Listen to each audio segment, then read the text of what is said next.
In the quiet town of Willowbrook, nestled beneath the brooding shadows of the surrounding forests, there lived a young man named Ethan.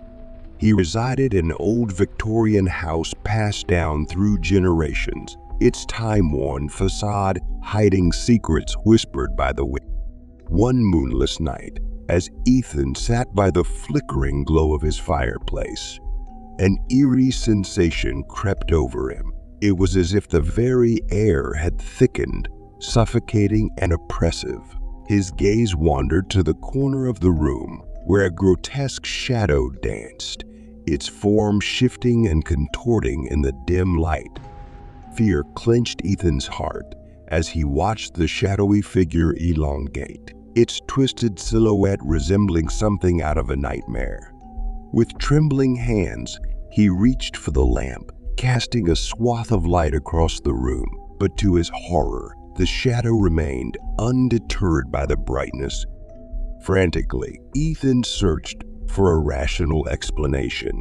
Had he merely imagined the sinister presence lurking in his home? But deep down, he knew that what he saw was all too real. Night after night, the haunting continued, the shadow growing bolder with each passing hour. Ethan's once peaceful abode became a prison of dread, his every movement accompanied by the feeling of unseen eyes watching from the darkness. Desperate for answers, Ethan delved into the town's history, unearthing long-forgotten tales of a malevolent entity that preyed upon the souls of the living. According to legend, it was drawn to places steeped in sorrow and despair, feeding off the fear of those unfortunate enough to cross its path. With each revelation, Ethan's resolve strengthened. Armed with ancient tomes and arcane knowledge, he embarked on a perilous journey to confront the darkness that plagued his home.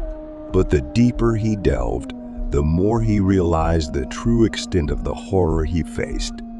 As the midnight hour approached, Ethan stood alone in the heart of his haunted home, a flickering candle, his only companion against the encroaching darkness. With a shuddering breath, he uttered the incantation he had painstakingly memorized, invoking powers beyond his comprehension.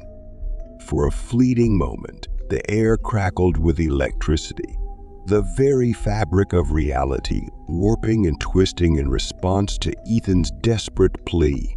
And then, with a deafening roar, the shadows recoiled, their tendrils writhing in agony as they were banished from this realm. Exhausted but victorious, Ethan collapsed to the floor, his heart pounding in his chest. The nightmare was over, the darkness vanquished by his unyielding will. But as he surveyed the room, a chill ran down his spine. In the corner, where the shadow once lay, there remained a lingering sense of unease, a whisper of terror that refused to be silenced. And so, as the first light of dawn broke through the windows, Ethan knew that his battle was far from over. For in the shadows of Willowbrook, ancient evils lurked, their hunger insatiable and their thirst for vengeance unquenchable. And though he may have won this battle, the war for his soul had only just begun. Just the two of us. We can make it if we try. Just the two of us. Just the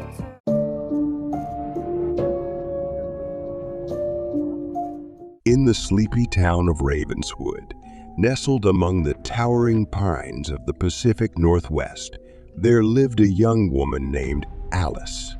Her quaint cottage, with its weathered exterior and creaking floorboards, was her sanctuary from the chaos of the world outside.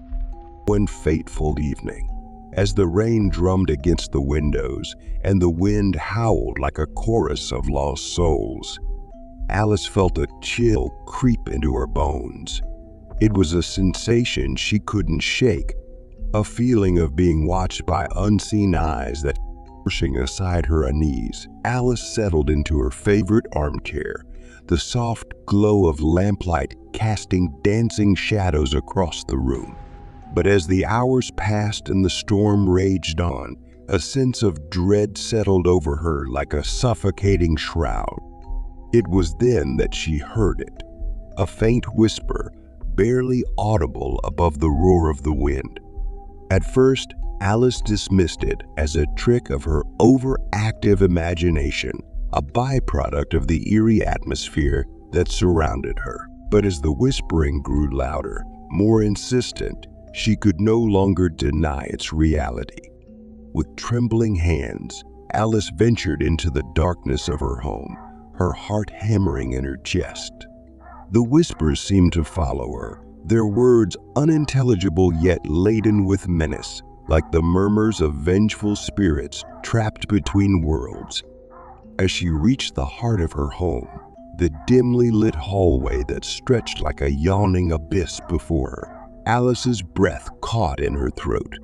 There, bathed in the sickly glow of moonlight filtering through the windows, stood a figure cloaked in shadow.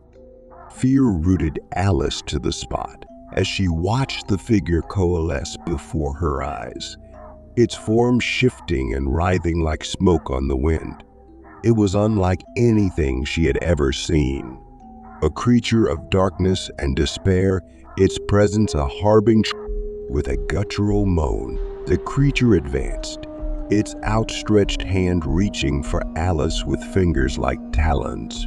Instinctively, she recoiled, her voice caught in her throat as she struggled to comprehend the nightmare unfolding before her. But even as terror threatened to consume her, a fierce determination ignited within Alice's soul.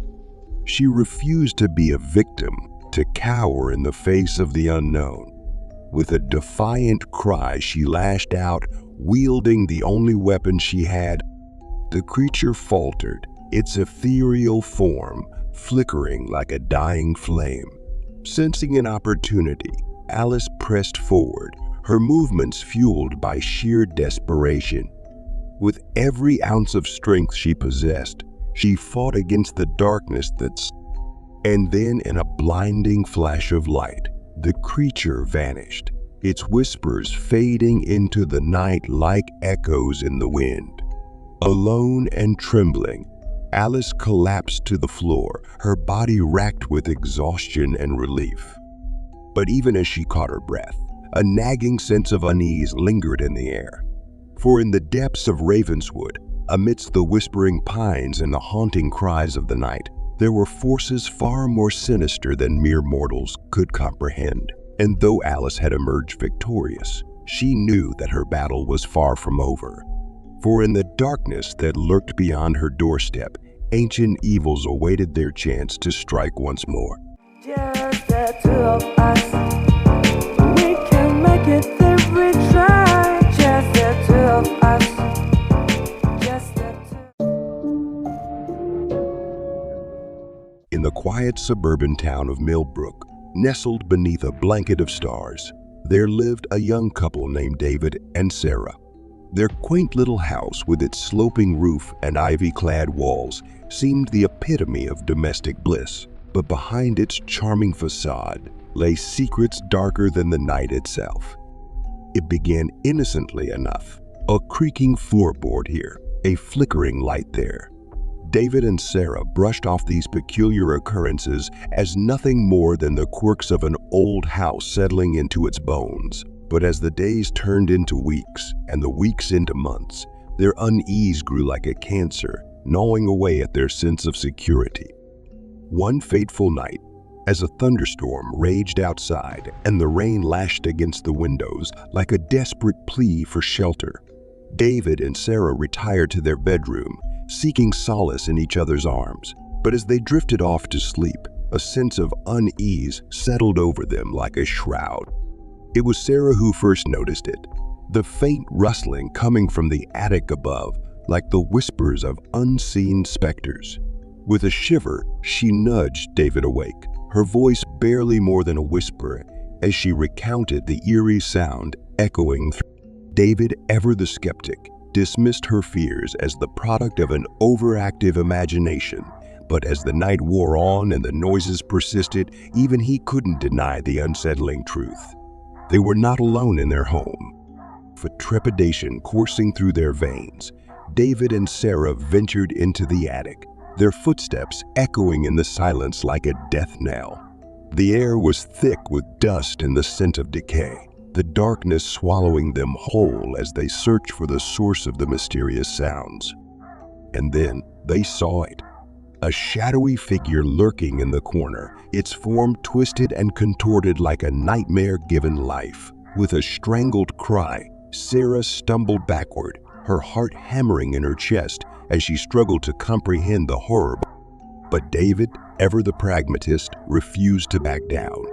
With a courage born of desperation, he stepped forward, his voice steady as he addressed the shadowy apparition that loomed before them. "What are you?"